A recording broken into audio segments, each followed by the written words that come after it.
नमस्कार साथियों, स्वागत है आप सभी का आपकी अपने YouTube channel Shyam class study में। साथियों, आज की इस वीडियो में यूपी पुलिस भर्ती परीक्षा में पूछे जाने वाले हिंदी के टॉप 38 अति महत्वपूर्ण प्रश्नों का प्रैक्टिस सेट लेकर के हूँ। साथियों, मैं लगातार आपको प्रीवियस ईयर के प्रश्न करा रहा हूँ, क्योंकि प्रीवियस ईयर के जो प्रश्न होते हैं ना, ये हर एक परीक्षा के लिए बहुत ज़्यादा महत्वपूर्ण होते हैं। बिना प्रीवियस ईयर के आप किसी भर्ती परीक्षा को नहीं निकाल सकते हो। तो आज के प्रैक्टिस सेट में आपको जितने भी प्रश्न ये सारे प्रीवियस ईयर के हैं, तो इसे शुरू से लेकर के एंड तक आप लोग पूरा देखिएगा। और आपको ये प्रैक्टिस सेट पसंद आए तो वीडियो को आप लाइक, कमेंट और चैनल को सब्सक्राइब करना ना भूलें। और इस प्रैक्टिस सेट को आप अपने सभी दोस्तों के पास जरूर शेयर कर दें, जिससे वो भी लोग प्रैक्टिस सेट को लगाएंगे और उन लोगों को भी अपनी तैयारी का पता लग पाएगा। क्योंकि अगर आपको पड़ोसियों के तानों से दूर होना है तो इस प्रैक्टिस सेट को आपको शुरू से लेकर के एंड तक करना है। और 38 में से कम आपको 30 प्लस स्कोर तो हर हाल में करना ही होगा। अगर आप नहीं कर पाओगे तो समझ लीजिएगा कि आपको पड़ोसी इस बार भर्ती में और परेशान करने वाले हैं। तो शुरू से लेकर के एंड तक जरूर करिएगा। तो फिर चलिए शुरू करते हैं आज का अपना ये हिंदी के अति महत्वपूर्ण प्रश्नों का ये प्रैक्टिस सेट।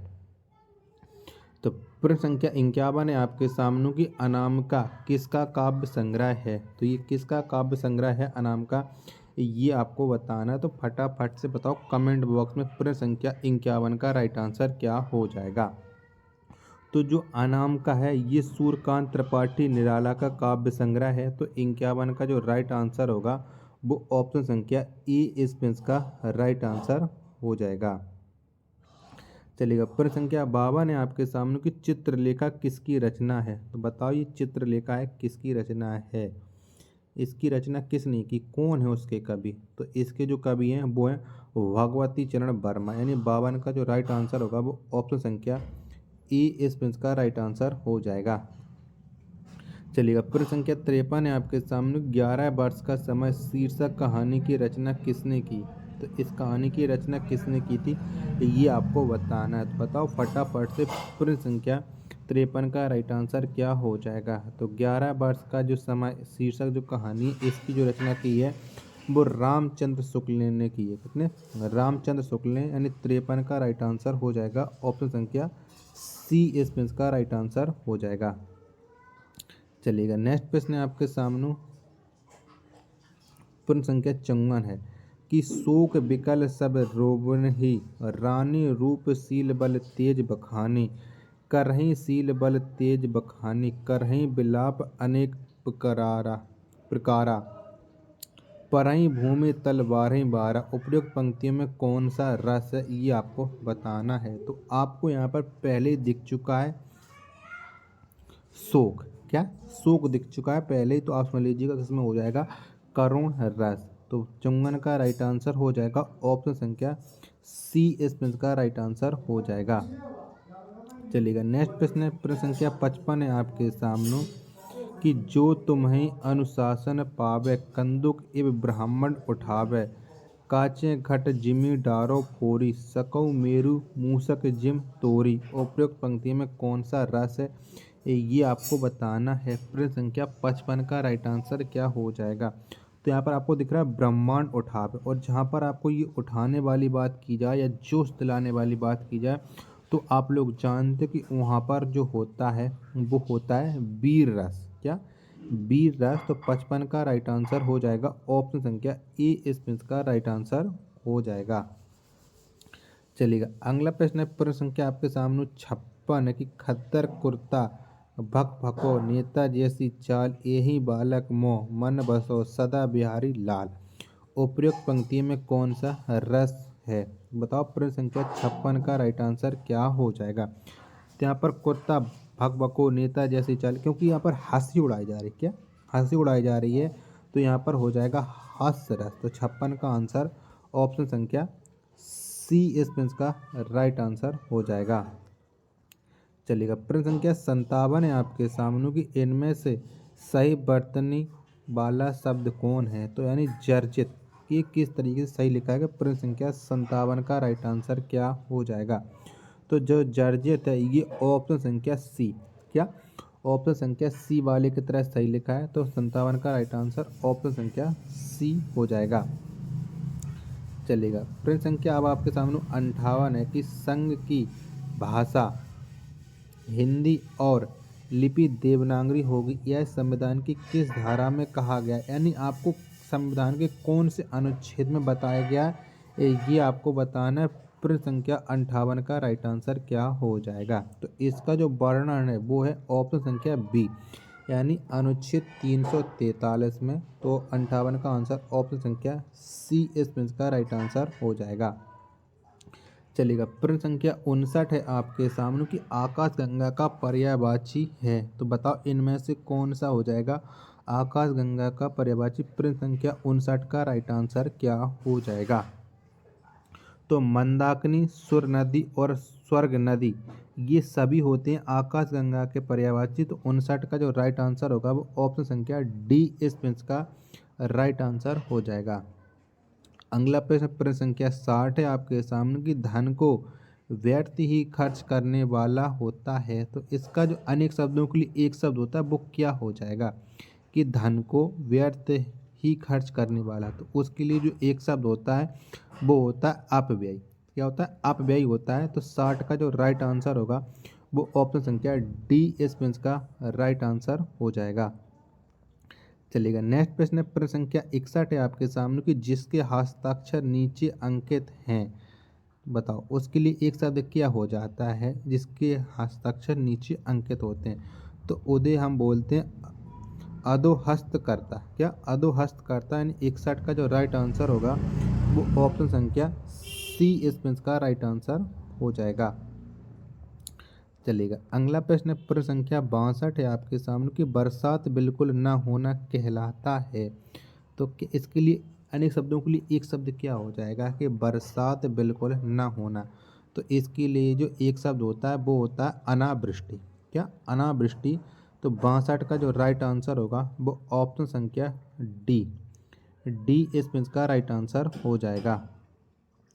चलेगा। प्रश्न संख्या 63 है आपके सामने कि उज्ज्वल में उपसर्ग बताइए, तो बताओ प्रश्न संख्या 63 का राइट आंसर क्या हो जाएगा। तो उज्ज्वल में जो उपसर्ग होता है वो होता है उत उपसर्ग। क्या, उत। तो 63 का राइट आंसर हो जाएगा ऑप्शन संख्या ए इसमें का राइट आंसर हो जाएगा। अगला प्रश्न संख्या 64 है आपके सामने की उपासना में कौन सा उपसर्ग प्रयुक्त हुआ है, तो कौन सा उपसर्ग लगा है उपासना में ये आपको बताना है। प्रश्न संख्या 64 का राइट आंसर क्या हो जाएगा। तो उपासना में लगा है उप उपसर्ग। क्या, उप। तो 64 का आंसर ऑप्शन संख्या बी इस प्रश्न का राइट आंसर हो जाएगा। चलिएगा। प्रश्न संख्या 65 है आपके सामने कि इनमें से किस शब्द में कर्मधारय समास नहीं है, तो बताओ 65 में कौन से शब्द में है जो कर्मधारय नहीं है। तो भारतभाषी। क्या, भारतवासी इसमें जो कर्मधारय नहीं है। तो 65 का आंसर ऑप्शन संख्या ई इस प्रश्न का राइट आंसर हो जाएगा। चलिएगा। प्रश्न संख्या 66 है आपके सामने कि मनोहर में कौन सी संधि है, तो कौन सी संधि प्रयुक्त हुई मनोहर शब्द में ये आपको बताना है। प्रश्न संख्या 66 का राइट आंसर क्या हो जाएगा। तो आप जानते कि जब मनोहर का हम संधि विकसित करते हैं तो वो होता है मनहा प्लस हर। तो यानी मनहा, तो विसर्ग बोल रहा है ना, तो एक विसर्ग संधि होती है। तो 66 का जो राइट आंसर होगा वो ऑप्शन संख्या सी इस प्रश्न का राइट आंसर हो जाएगा। चलिएगा। अगला प्रश्न है प्रश्न संख्या 67 है आपके सामने कि संतोष का सही संधि विच्छेद होगा, तो इनमें से कौन सा हो जाएगा संतोष शब्द का सही संधि विच्छेद, ये आपको बताना है। तो प्रश्न संख्या 67 का राइट आंसर क्या हो जाएगा। तो सम प्लस तोष। क्या, सम प्लस तोष जो ऑप्शन संख्या ए है ये हो जाएगा संतोष का सही संधि विच्छेद। तो 67 का राइट आंसर ऑप्शन संख्या ए। चलेगा। अगला प्रश्न है आपके सामने प्रश्न संख्या 68 की प्रत्येक किस समास का उदाहरण है, यानी प्रत्येक में कौन सा समास होता है ये आपको बताना है। प्रश्न संख्या 68 का राइट आंसर क्या हो जाएगा। तो प्रत्येक इसमें होता है अव्ययी भाव समास। क्या, अव्ययी भाव समास। तो 68 का जो राइट आंसर होगा वो ऑप्शन संख्या सी इस प्रश्न का राइट आंसर हो जाएगा। चलिए अगला प्रश्न है, प्रश्न संख्या 69 कि त्रिभुज में कौन सा समास है? तो कौन सा समास हो जाएगा त्रिभुज शब्द में? तो आप जानते हैं कि जो भी संख्यावाची होता है वहाँ पर होता है द्विगु समास। तो 69 का राइट आंसर हो जाएगा ऑप्शन संख्या ई। इस प्रश्न का राइट आंसर हो जाएगा। प्रश्न संख्या 70 है आपके सामने कि पतंग शब्द का कौन सा अर्थ नहीं होता है? तो इनमें से कौन सा नहीं होता है पतंग का अर्थ? प्रश्न संख्या 67 का राइट आंसर क्या हो जाएगा? तो घोड़ा। क्या घोड़ा ये पतंग का अर्थ नहीं होता है? तो 70 का जो राइट आंसर होगा वो ऑप्शन संख्या डी इस प्रश्न का राइट आंसर हो जाएगा। चलेगा। प्रश्न संख्या 71 है आपके सामने कि निम्न में से कौन सा शब्द घोड़ा का पर्यायवाची नहीं है? तो बताओ प्रश्न संख्या 71 का राइट आंसर क्या हो जाएगा? तो यहाँ पर करीबार। क्या करीबार ये घोड़ा का पर्यायवाची नहीं होता है? प्रश्न संख्या 71 का राइट आंसर हो जाएगा ऑप्शन संख्या डी इस प्रश्न का राइट आंसर हो जाएगा। अगला प्रश्न है, प्रश्न संख्या 72 है आप लोगों के सामने कि कौन सुमेलित नहीं है? तो बताओ इनमें से कौन सा सुमेलित नहीं है? एक तरफ शब्द और एक तरफ विलोम। प्रश्न संख्या 72 का राइट आंसर क्या हो जाएगा? तो इहलोक का परलोक होता है, सगुण का निर्गुण होता है, उच्च का निम्न होता है, तो गुप्त का रहस्य नहीं होता है, गुप्त का प्रकट होता है। ठीक है, ये आप लोगों को पता है। तो प्रश्न संख्या जो 72 है इसका जो राइट आंसर हो जाएगा ऑप्शन संख्या डी इस प्रश्न का राइट आंसर हो जाएगा। चलिएगा नेक्स्ट प्रश्न प्रश्न संख्या 73 है आप लोगों के सामने कि जिसका तेज समाप्त हो गया हो के लिए एक शब्द क्या होगा? तो बताओ इसके लिए एक शब्द क्या हो जाएगा? प्रश्न संख्या 73 का राइट आंसर। तो जिसका तेज समाप्त हो गया हो इसके लिए जो एक शब्द होता है वो निस्तेज होता है। क्या? निस्तेज। प्रश्न संख्या 73 का राइट आंसर हो जाएगा ऑप्शन संख्या ई इस प्रश्न का राइट आंसर हो जाएगा। चलिएगा प्रश्न संख्या 74 है आपके सामने कि उसने सोचा होगा किस प्रकार का वाक्य है, यानी ये कैसा वाक्य है ये आपको बताना है। प्रश्न संख्या 74 का राइट आंसर क्या हो जाएगा? तो उसने सोचा होगा ये एक संदेह प्रकट कर रहा है आप लोगों के अंदर, तो इसमें हो जाएगा संदेहवाचक वाक्य। तो 74 का राइट आंसर ऑप्शन संख्या सी इस प्रश्न का राइट आंसर हो जाएगा। चलेगा प्रश्न संख्या आपके सामने 75 है कि आग में घी डालना मुहावरे का अर्थ है। तो क्या होता है आग में घी डालना मुहावरे का अर्थ? तो आप जानते हैं कि क्रोध को और बढ़ाना। क्या? क्रोध को और बढ़ाना। तो 75 का राइट आंसर हो जाएगा ऑप्शन संख्या ए इस प्रश्न का राइट आंसर हो जाएगा। चलेगा प्रश्न संख्या आपके सामने 76 है कि प्रवास करने वाला के लिए एक शब्द है। तो क्या होता है? तो प्रवास करने वाला के लिए जो एक शब्द होता है वो होता है प्रवासी। क्या? प्रवासी। तो 76 का जो राइट आंसर होगा वो ऑप्शन संख्या ए इस प्रश्न का राइट आंसर हो जाएगा। चलिएगा अगला प्रश्न है अब आपके सामने प्रश्न संख्या है आपके सामने 77 कि निम्नलिखित में से कौन सा अशुद्ध वाक्य है? तो बताओ इनमें से अशुद्ध वाक्य छांटना है कि यानी किसकी जो वर्तनी है वो गलत लिखी ये आपको बताना है। तो आप लोग जानते हैं कि यथोचित सही लिखा है, बात्सल सही लिखा है, वांछनीय सही लिखा है, यानी जो प्रफुल्लित है ये जो है वो गलत लिखा है। तो 77 का जो राइट आंसर होगा वो ऑप्शन संख्या सी इस प्रश्न का राइट आंसर हो जाएगा। चलेगा प्रश्न संख्या अब आपके सामने 78 है कि जल निधि किस प्रकार का शब्द है? तो जल निधि में कौन सा शब्द है ये आपको बताना है। प्रश्न संख्या 78 का राइट आंसर क्या हो जाएगा? तो जो जल निधि है ये है एक यौगिक शब्द। कैसा? ये एक यौगिक शब्द है। तो 78 का राइट आंसर हो जाएगा ऑप्शन संख्या बी इस प्रश्न का राइट आंसर हो जाएगा। चलेगा नेक्स्ट प्रश्न है आपके सामने प्रश्न संख्या 79 है कि निम्नलिखित में से कौन सा शब्द वर्तनी के आधार पर शुद्ध है? यानी इनमें से किसकी जो वर्तनी है वो शुद्ध लिखिए। प्रश्न संख्या 79 का राइट आंसर क्या हो जाएगा? तो अनुकूल। क्या? जो अनुकूल की वर्तनी शुद्ध है बाकी की सभी की वर्तनी अशुद्ध है। तो 79 का जो राइट आंसर होगा वो ऑप्शन संख्या डी इस प्रश्न का राइट आंसर हो जाएगा।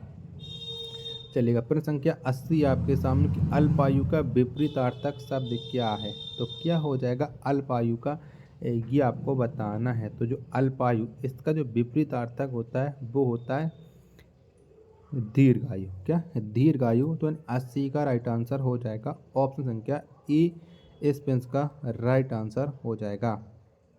चलिए अगला प्रश्न आपके सामने प्रश्न संख्या है 81 कि प्राण का विपरीतार्थक शब्द क्या है। तो बताओ प्रश्न संख्या 81 का राइट आंसर क्या हो जाएगा।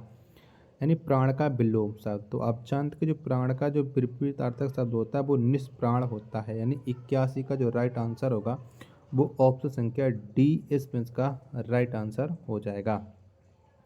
चलिएगा प्रश्न संख्या 82 आपके सामने कि निम्नलिखित शब्दों में कौन एक पुर्तगाली शब्द है। तो बताओ इनमें से कौन सा पुर्तगाली शब्द है।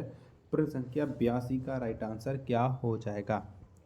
तो पिस्तौल, क्या पिस्तौल जो शब्द है ये एक पुर्तगाली शब्द है। 82 का राइट आंसर हो जाएगा ऑप्शन संख्या ए इस प्रश्न का राइट आंसर हो जाएगा।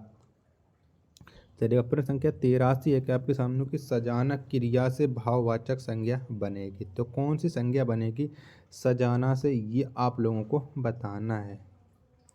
तो सजाना से बनता है सजावट। तो 83 का जो राइट आंसर होगा वो ऑप्शन संख्या बी इस प्रश्न का राइट आंसर हो जाएगा।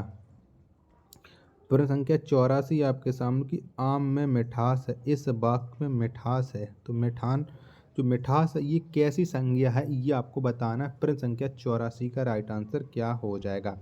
तो मिठास, मिठास ये एक भाववाचक संज्ञा है। तो 84 का आंसर ऑप्शन संख्या ए इस प्रश्न का राइट आंसर हो जाएगा। चलिएगा प्रश्न संख्या 85 आपके सामने की दो या दो से अधिक वस्तुओं या भावों के गुण भाव आदि के मिलन या तुलना करने वाले विशेषण को क्या कहते हैं। तो इसे हम क्या कहते हैं। तो इसे जो हम कहते हैं इसे हम कहते हैं तुलनात्मक। क्या तुलनात्मक। तो 85 का जो राइट आंसर होगा वो ऑप्शन संख्या बी इस प्रश्न का राइट आंसर हो जाएगा। चलिए प्रश्न संख्या आपके सामने 86 है कि जवाहर किस भाषा का मूल शब्द है। तो कौन सी भाषा का मूल शब्द है जवाहर, ये आपको बताना है। प्रश्न संख्या 86 का राइट आंसर क्या हो जाएगा। तो जो जवाहर है ये अरबी भाषा का मूल शब्द है। तो 86 का राइट आंसर ऑप्शन संख्या डी इस प्रश्न का राइट आंसर हो जाएगा। चलिएगा प्रश्न संख्या 87 आपके सामने की उत प्लस लंघन की संधि से निर्मित शब्द होगा। तो कौन सा शब्द बनेगा। तो इससे जो शब्द बनता है वो बनता है उल्लंघन। क्या उल्लंघन। तो 87 का राइट आंसर हो जाएगा ऑप्शन संख्या ए इस प्रश्न का राइट आंसर हो जाएगा। साथियों अगर आपको ये वीडियो पसंद आई हो तो वीडियो को आप लाइक कर देना। चैनल को आपने अभी तक सब्सक्राइब नहीं किया होगा तो चैनल को आप लोग जरूर सब्सक्राइब कर लीजिएगा। और इस पेट्टा सेट को आप अपने सभी दोस्तों के पास जरूर शेयर कर देना। आप अपने दोस्तों का भला करोगे तो वो आपका भी भला करने की सोचेंगे। तो मिलते हैं अपने नेक्स्ट वीडियो में तथा नेक्स्ट पेट्टा सेट में। तब तक के लिए आपका धन्यवाद। आपका समय शुभ हो, आपका सिलेक्शन जरूर हो।